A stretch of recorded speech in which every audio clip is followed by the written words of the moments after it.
It's time for RSM, the Ram Sports Magazine Show on Northern Colorado 5.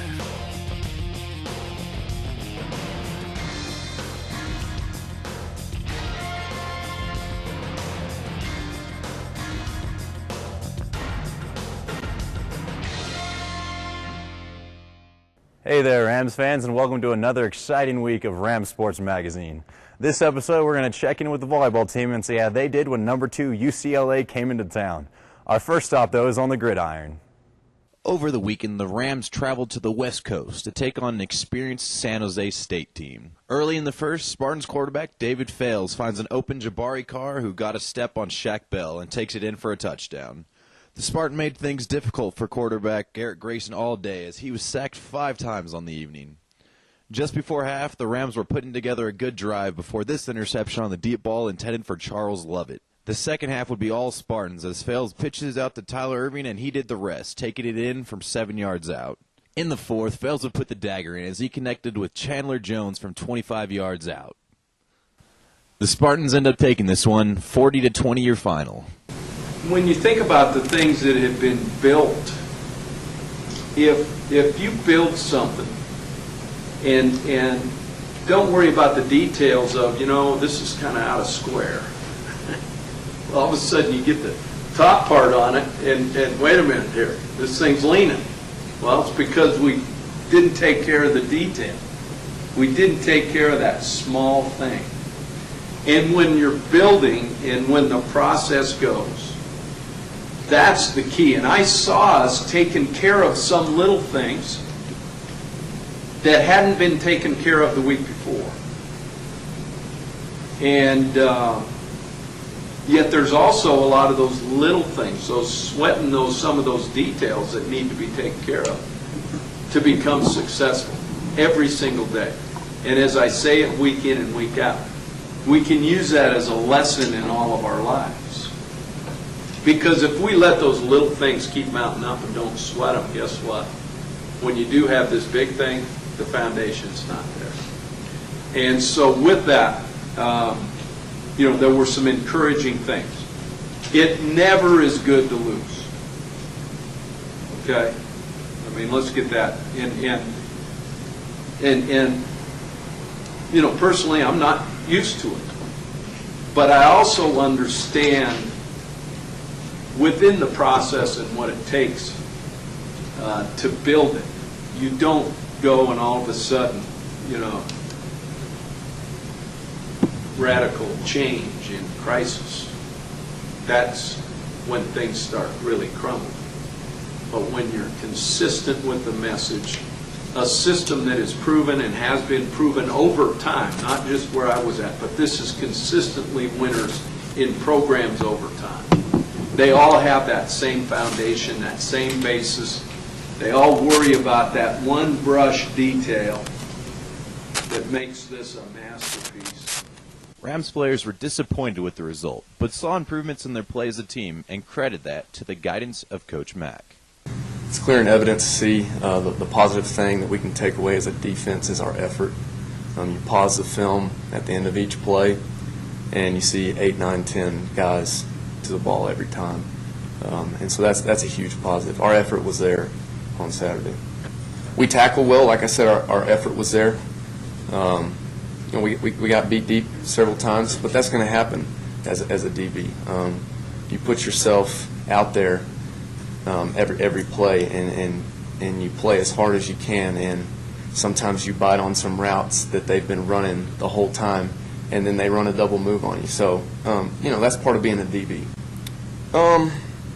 You got to give credit where credit's due, and they played a good game as an offense.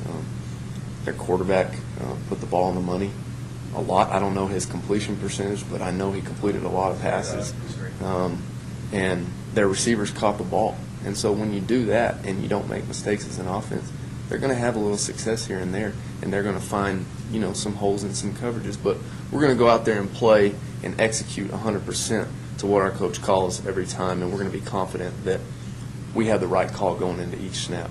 Really, I think we stepped it up just a little bit better, but of course, we didn't get the expected result that we wanted. But at the same time, we still took the challenge and we made the best of it. So. Brandon also feels that the O-line has taken big steps in executing the small details that head coach Mack preaches to them every day. I feel like the details, like, for example, one thing is the communication. Like, we've made strides over the past couple of weeks to really get that down, so that's one little detail.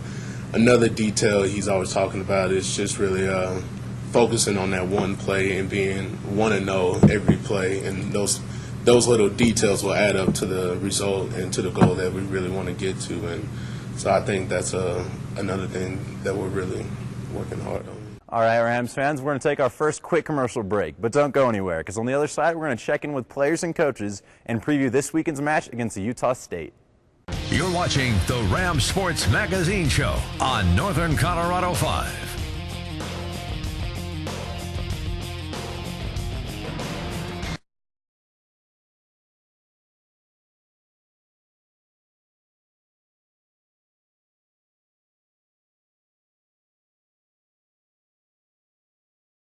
You're watching the Ram Sports Magazine Show on Northern Colorado 5.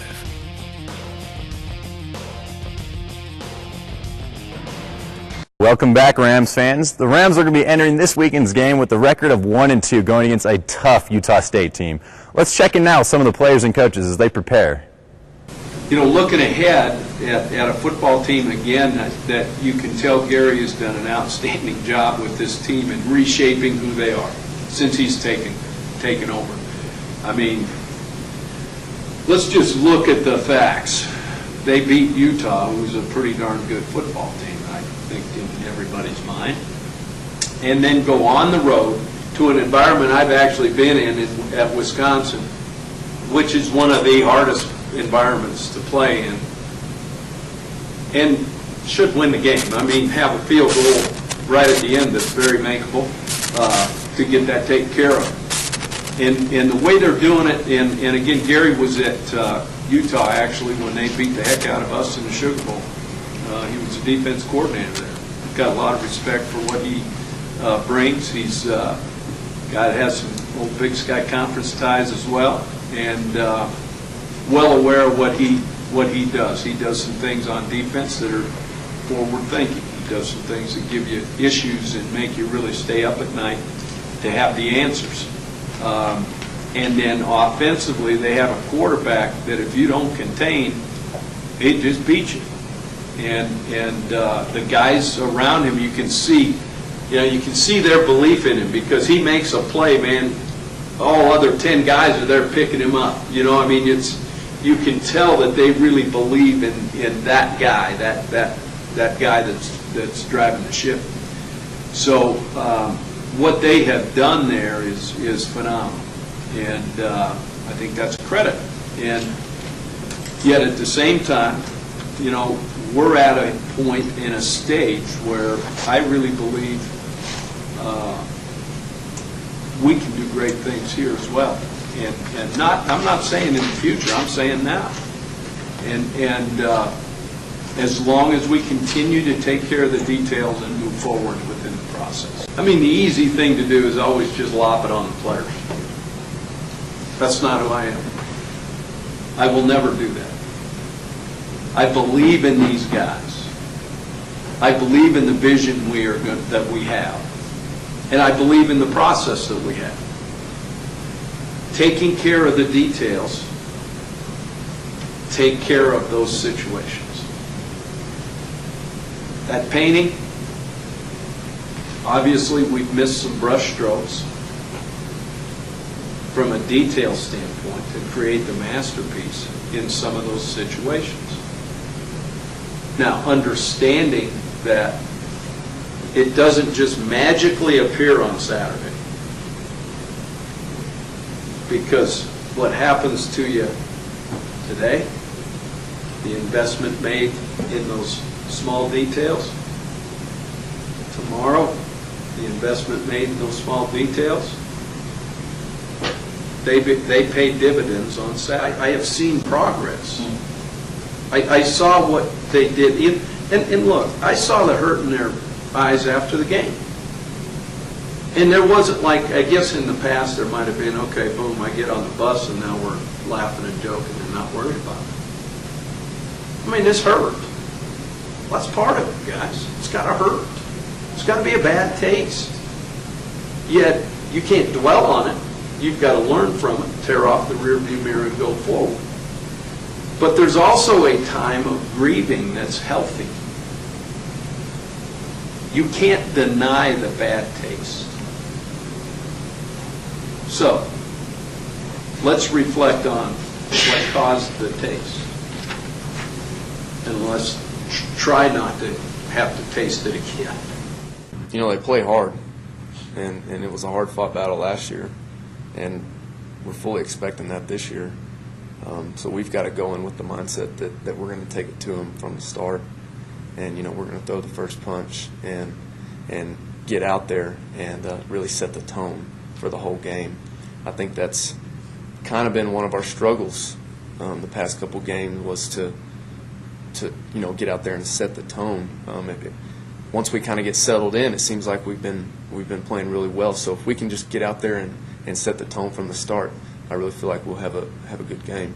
You know, we just got to keep believing in each other, and as long as we don't give up on each other, and I don't see that happening, you know, we're going to be all right. We've prepared ourselves mentally throughout the summer. We've prepared ourselves physically with Coach Kent and his staff to win games in the fourth quarter and win games late in the season. So as long as we keep that trust within each other, keep believing in each other, we're going to be all right. All right, Rams fans, we're going to take another quick commercial break, but don't go anywhere, because on the other side, we're going to check in and see how the Rams did when number 2 UCLA came into town. You're watching the Ram Sports Magazine Show on Northern Colorado 5.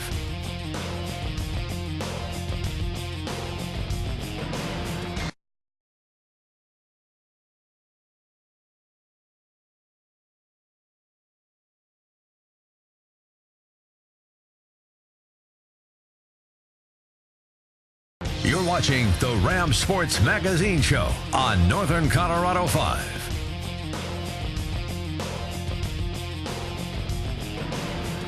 Welcome back, Rams fans. The Rams hosted number 2 UCLA Bruins this weekend. Let's check in now and see how they did. The Rams were welcomed by a crowd of over 5,500 fans in Moby Gym, the 4th largest of all time. The defending national champs brought back largely the same team, but Cam wasn't too impressed. The Rams came out with the first punch, jumping out to an 8-2 lead off this kill by Breon Page. The Bruins would answer back, though, and in the end take the first set, 25-20. The Rams weren't rattled, though, as they continued to battle in the second set. After this long rally, Deidre Foss eventually finds true freshman Dree Colbert, and she spikes it home. The Rams take the second set, 25-22. The third set was back and forth from the start, but the Bruins eventually seized control and would hold on to it for a 25-21 win. That set up a must-win Game 4 set for the Rams, and they played like it, dominating it from start to finish, winning 25-12. All square at 2 sets apiece, the match came down to a final winner-takes-all 5th set.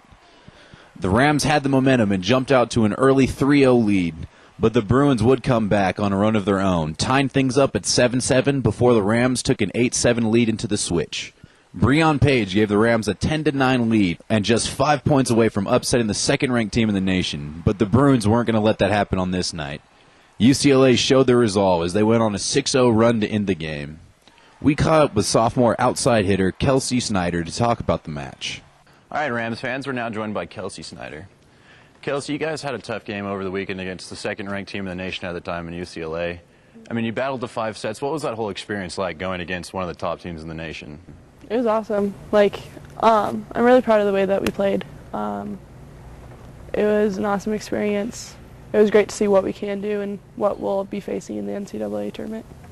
I mean, you never want to lose a game, that obviously, but there's a lot of things that happen in that game that you look at you can really build upon. I mean, what do you look at that you take away most from that whole experience?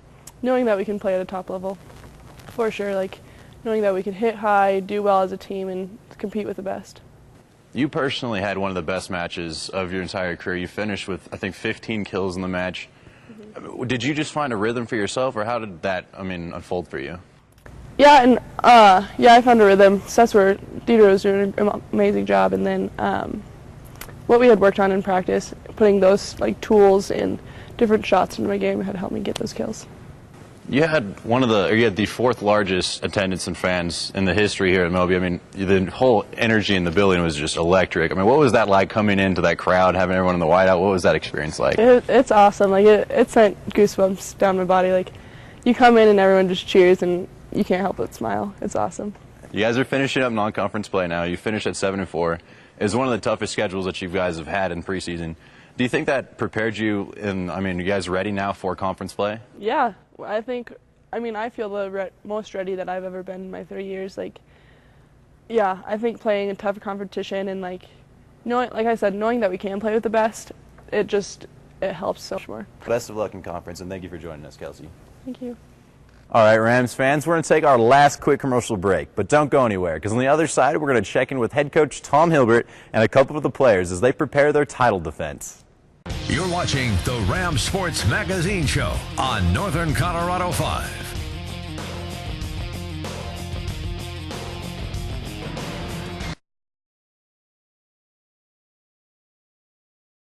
You're watching the Ram Sports Magazine Show on Northern Colorado 5.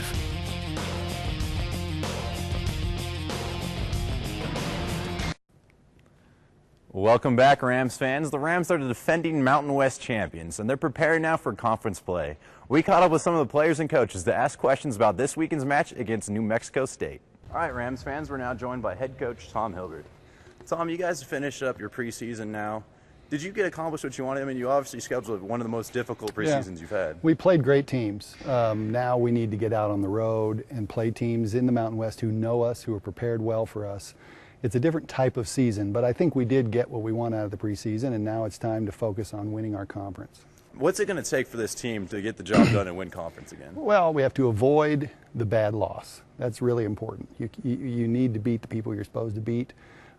We need to win every match at home, and if we give something up on the road, it's got to be to one of the contenders. And so, we really don't want to give any up on the road. The team would like to sweep conference, but, I realistically, I'm not sure that that's possible. But we need to be solid on the road, and that's really going to be a key component.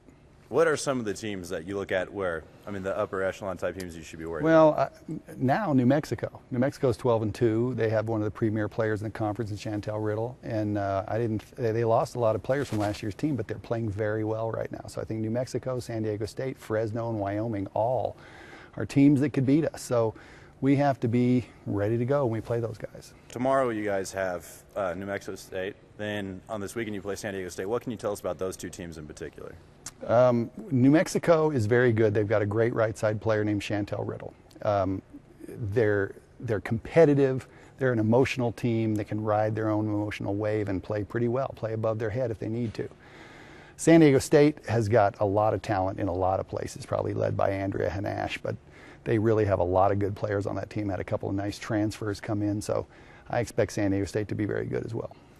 Finally, you just had the UCLA game. You guys obviously would have wanted to win, but do you feel that you got momentum and you got some things going in that game that you can carry over into conference? Well, the game gave us a tremendous amount of energy, that's true, and it gave us a great deal of confidence.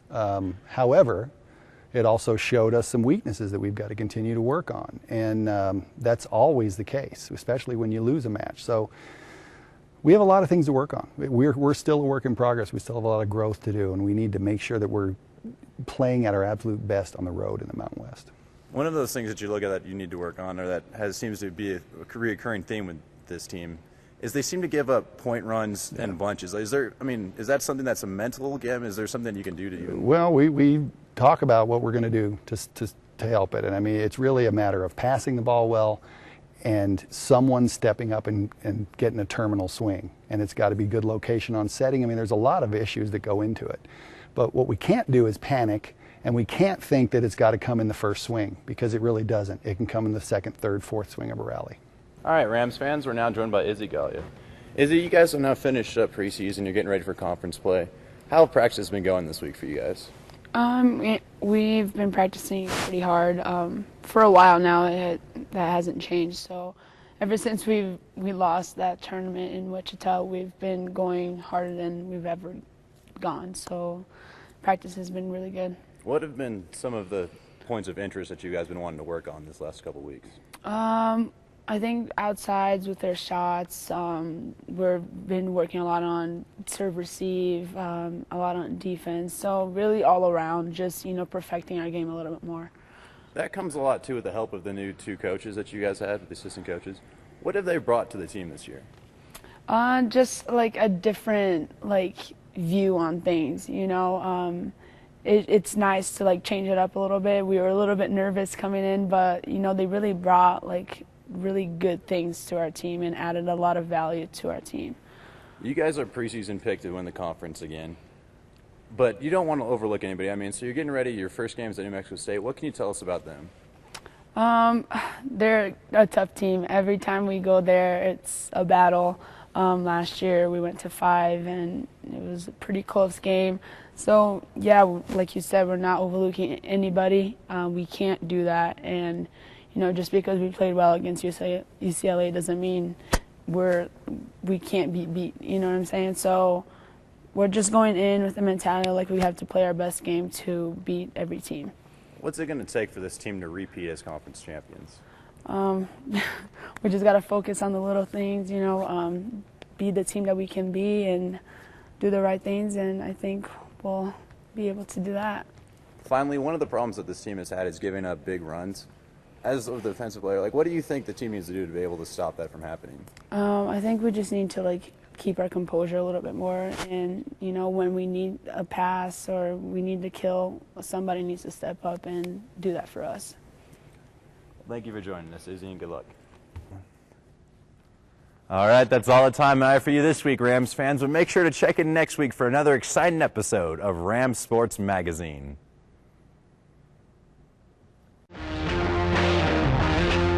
This has been RSM, the Rams Sports Magazine Show on Northern Colorado 5.